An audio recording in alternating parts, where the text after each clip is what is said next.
Corey, Brettschneider joins us live right now. He's a law and politics professor at Brown University, also the author of the new book, The Presidents and the People. Corey, this has happened now. Let's get past the reaction, talk about the future. What are the mechanics for what happens next, especially with the Democratic National Convention kicking off just 4 weeks from tomorrow?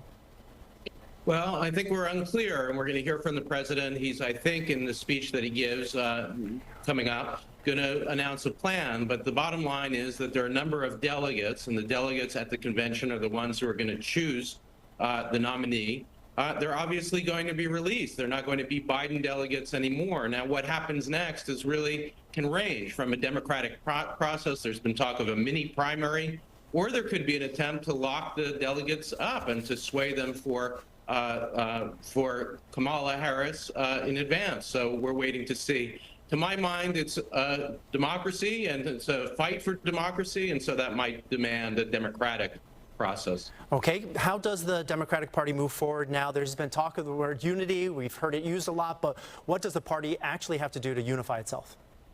Well, I think there is a unifying theme, and that's the idea that this really is not an election like any other election. It's an election that's really a referendum on democracy. And it matters less who the particular candidate is and what the message is. The worry about January 6th, for instance, the attempted self-coup of the President Trump then to remain in power. And by stepping down, I think Biden actually really heightens that message, because as a selfless act, it fits with the idea that George Washington had of the presidency, an idea of modesty, that it's not about the person, it's about the office, it's about the Constitution. And by putting the office first, what Biden has done, President Biden has heroically put that issue of democracy on the table.